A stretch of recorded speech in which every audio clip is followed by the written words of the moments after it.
8 নং ওয়ার্ডের এই কর্মী সভা, এটা কর্মী সভা নাই, কারণ যে পরিমাণ মা বোনরা এখানে উপস্থিত হয়েছে, এইটা একটা ছোটখাটো পথসভা জনসভার মতো হয়ে গিয়েছে।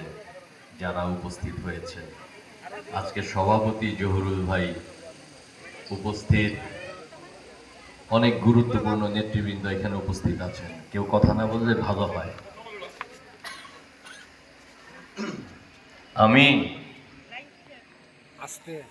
আমরা তো সরকারে নাই, আমরা কি সরকারে আছি? সরকারে কিন্তু আমরা নাই। আগামীতে যে নির্বাচন, এই নির্বাচনে ধানের শীষে আপনারা যদি ভোট দেন, বাংলাদেশের মানুষ ধানের শীষে ভোট দিলে, বিএনপি জয়যুক্ত হলে, তাহলে সরকার গঠন করবে, রাষ্ট্র পরিচালনায় আসবে। এখন কিন্তু আমরা রাষ্ট্র পরিচালনায় নাই। যদি বিএনপি রাষ্ট্র পরিচালনায় আসে, আমি যদি কালীহাতির নেতৃত্বে থাকি, আমি কথা দিয়ে গেলাম, পশ্চিমপাড়া আর ভাওয়ালের রাস্তার যে সমস্যা, এইটা আমি সর্বাধিক গুরুত্ব সহকারে দেখব। আজকে কে যেন বলল যে অনেকেই আসছে আবার লেজ গুটায় চলে গেছে। তো টিটু ভাই লেজ গুটায় চলে যায় নাই, কথা কিন্তু মিথ্যা কথা বলে নাই।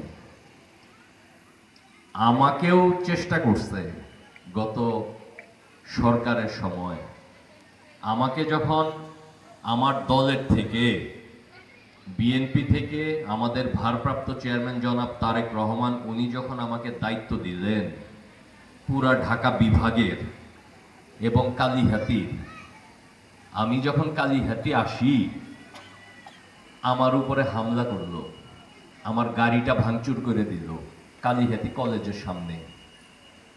এরপরে দ্রব্যমূল্য বৃদ্ধি পেল, মানুষের খুব কষ্ট হচ্ছিল, মানুষ কেনাকাটা করে আর খাওয়ার মতো অবস্থা ছিল না। এরকম একটা অবস্থা হয়েছিল 2022 সালের আগস্ট মাস থেকে।